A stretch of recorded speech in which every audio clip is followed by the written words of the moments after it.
Nzambe ya bokasi bonso apambola bino bisika biso bozali pana Congo. Tozali kokoba na bo yanolaka mutuna moye tutunaki liboso. Tutunaki na mboko ya biso ya Congo. Banguna na biso ya solo eza banani. Tuzo bundaka na banani. Tolobaki que biso na puissance pour la vie de notre nation, PPVN na Bokuse, tozali na mokano, tozali na mission. Mission na biso ezali kotia liboso ya bana mboka, ba Congolais, banson, solution ya nzambo ya solo.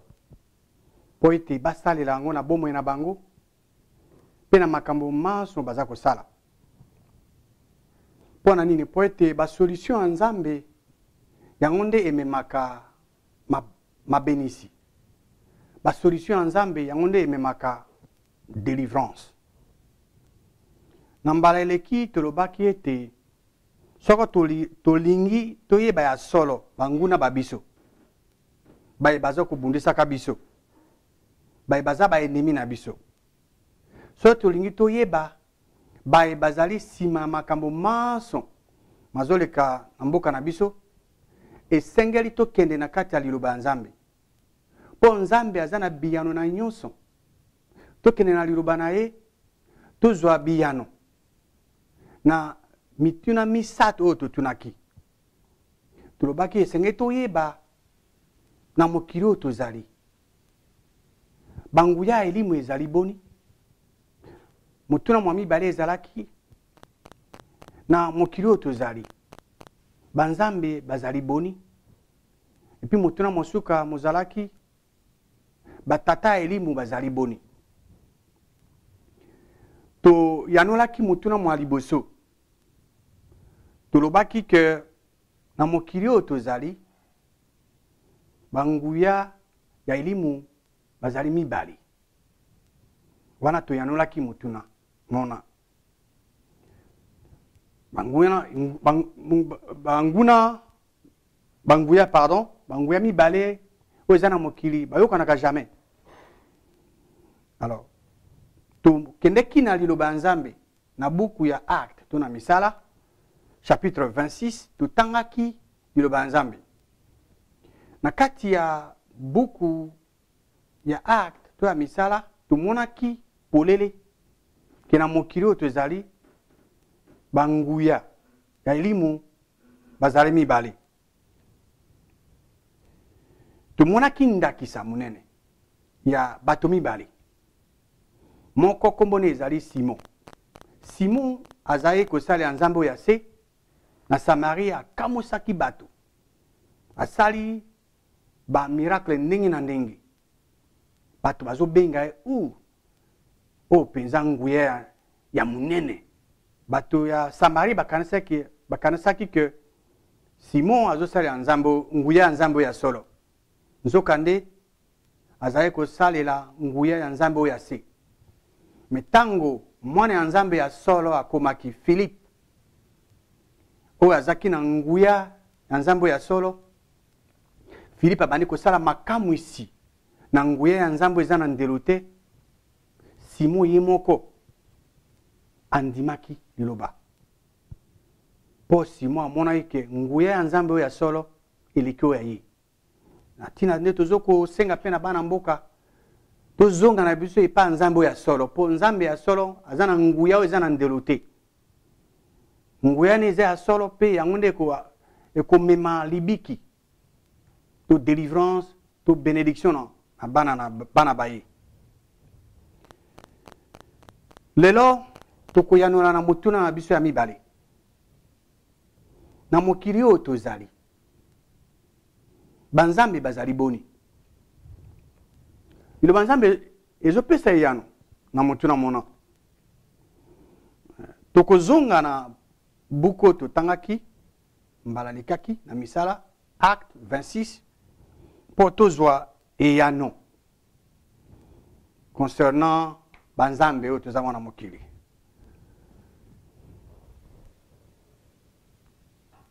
Ce qui tokei dans Acte chapitre 26, verset 17 na 18, na kotanga ngo lisusu na lopoto, nde na kolimbola na lingala. Passage oyo, Jésus-Christ abimelaka apôtre Paul, apesi ye mission po asala. Mission yango ezalaki nini? Iloba elobi boy. J'étais choisi du milieu de ce peuple et du milieu de païens vers qui je t'envoie. Pour quel but? Afin que tu leur ouvres les yeux. Pour fungola bango miso. Miso na bango oya physique ezaki nango polele bakwai komona nango. Mais miso nini liloba nzambe eloba awa? Ezali miso ya elimu, miso ya motema. Nzambe alingi ke biso bana baye miso na biso wana ya motema eza polele fungama. Puissance pour la vie de notre nation, PPVA na sig biso tolingi ke bana ya mboka na biso, bana Congo baza na miso na bango oyo ya elimu ya kofungama. Po ete ba mona iloko oyo ekosala ke miso na bango efungama ezakaka liloba nzambe. Liloba nzambe ezali mwinda. Yango nde ekofungula bana Congo miso po ete ba mona mikakatano ba obstacle ya monguna. Tozoko koba kotanga verset na buku ya Acte na misala. Liloba nzambe lobaki afin que tu leur ouvres les yeux pour qu'ils passent des ténèbres à la lumière et de la puissance de Satan à Dieu. Donc, Jésus-Christ a pesi apôtre Paul mission akende kofungola bapagano miso po ete balongwa na molili na mwinda na balongwa na nguya ya Satan po na nguya ya Nzambe. Na molili soko oza na kati ya molili, soki nyoka eza koya na molili, kosi eza koya na molili, okomona ete ezali difficile omona obstacle. Mais liloba nzambe eza mwinda. Role ya mwinda eza nini? Mwinda eza kolakisa baye bakende bokila bayebi oza na torche no tina na elongi tango opelisi torche ekopermettre yo omona ta o kuna eza nyoka, o kuna eza libulu, o eza nyama mabe. Mwinda ekolakisa ba obstacle, eko détruire yango te, eko panza yango te, meko lakisa omona po soit o contourner yango leka nzela mosusu to o détruire yango.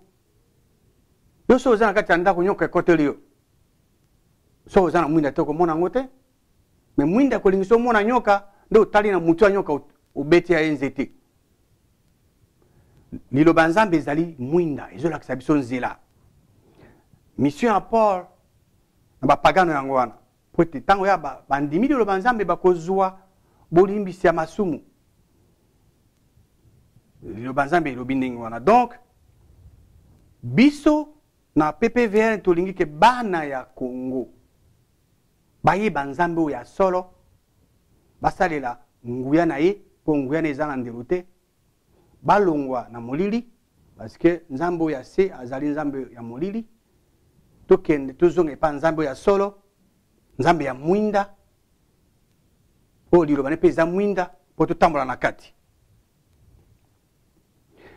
Donc na mokili oyo toza banzambe mibale touti kotanga yango awa. Nzambe oyo ya solo yende akeli likolo na se na biloko binso oyo na kati.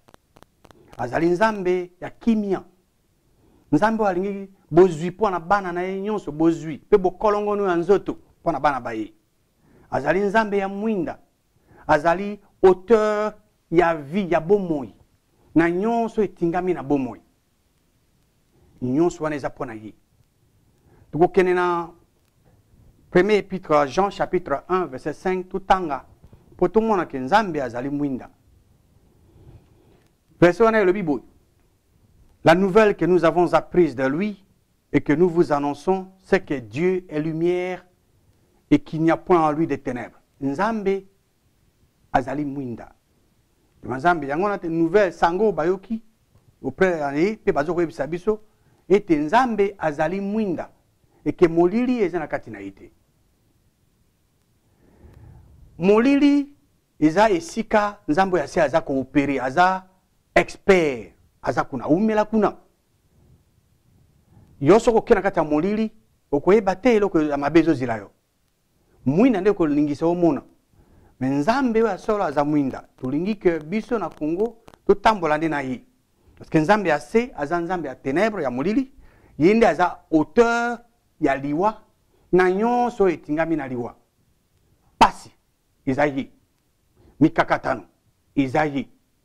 Boumbu ezali ye.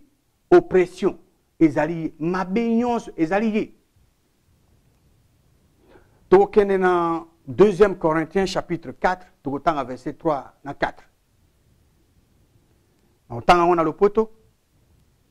Si notre évangile est encore voilé, il est voilé pour ceux qui périssent, pour les incrédules dont le Dieu de ce siècle a aveuglé l'intelligence, afin qu'ils ne visent pas à briller la splendeur de l'évangile de la gloire de Christ, qui est l'image de Dieu. Évangile, mot évangile, awa ezalika sangwelam. Nzambe oya se. Wa bengami diable, Satan. Ye alingaka te ke bato.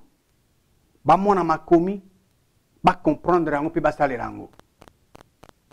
Na tina wana soko lakisi makomi na mutu.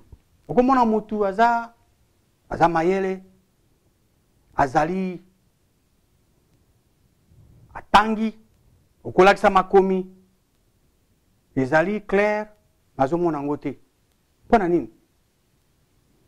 Po ete Nzambe oyo ya se oyo ya molili ye alingi ke bato bana batika na kati ya molili bamona yango te poso bamoni bandimi bakobika. Tokokoba na bopesaka bino détail plus likolo ya Nzambe oyo ya se. Na wote oyebisa bino ke ye azali auteur ya liwa na nyonso etingami na liwa. Toko vérifier ngona makomi. Dans 1 Corinthiens chapitre 15, dans verset 26. Le dernier ennemi qui sera détruit, c'est la mort. Monguna ya suka oyo akupanzana ezaliwa. Nzambe nakati ya liloba na ye. Nazo biso que liwa eza ennemi monguna. Ngai na komi buko oyo te. Mutu moko te na mokili atinda délégation na likolo yebisa Nzambe akomisa asala Bible. Nzambe na bolingo na ye na mokano mwa ye moko ayebisi na bato oyo bazaki na elimu esantu na ye iko na bango bakomi makomi. Akomi na kati ya liloba na ye ke liwa eza monguna ya suka Nzambe akopanza. Monguna nde azali monguna ezali diable yende aza auteur ya liwa.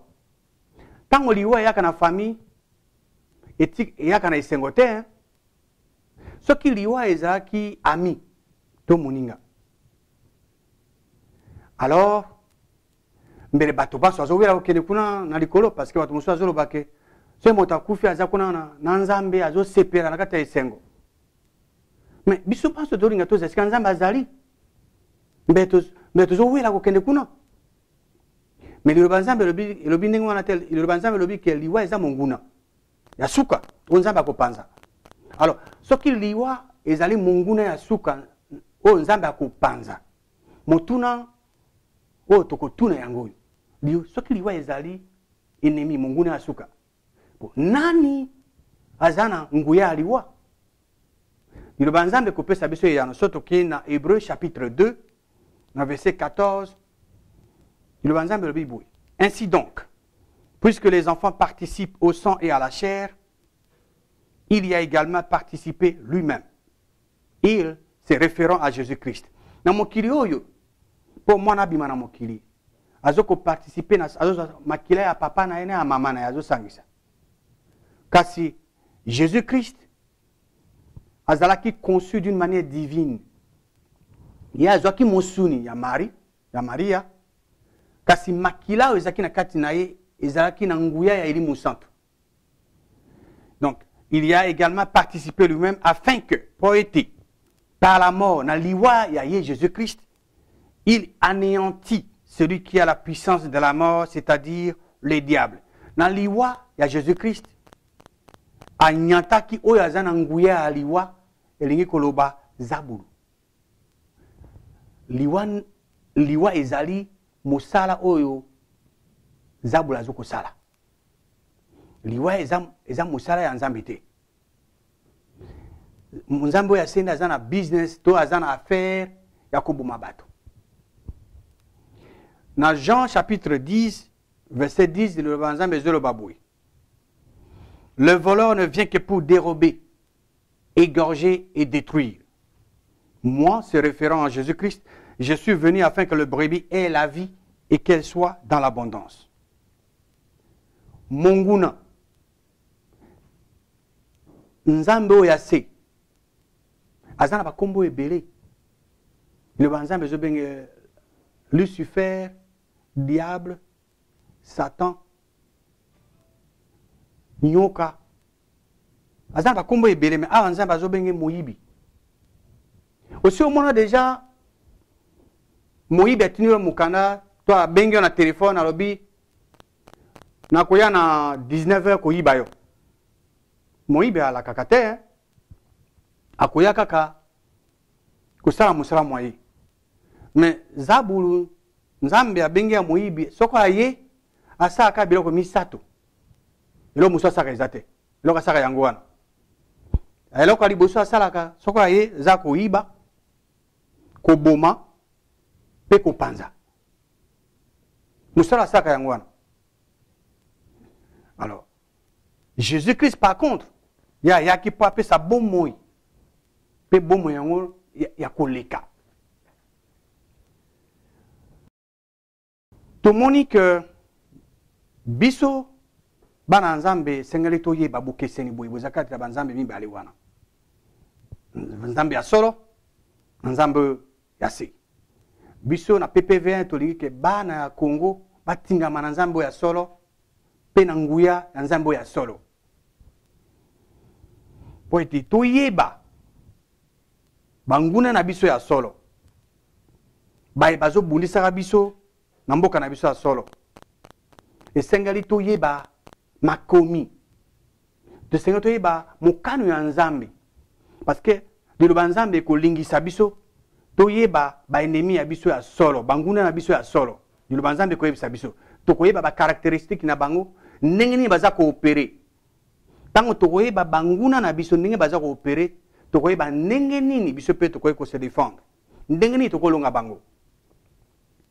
Nzambe ya solo oaza Nzambe ya mwinda yende aza auteur ya vie na nyonso etingami na bomoi. Diable yende aza Nzambe oyo ya se aza auteur ya liwa na nyonso oyo etingami na liwa. Na mbala ekoya biso na bino tokokende na makomi po ete tokende koyanola motuna mwa biso ya misato po ete toyeba batata elimu bazali boni awa ose. Nzambe abokasi bonso apambola bino.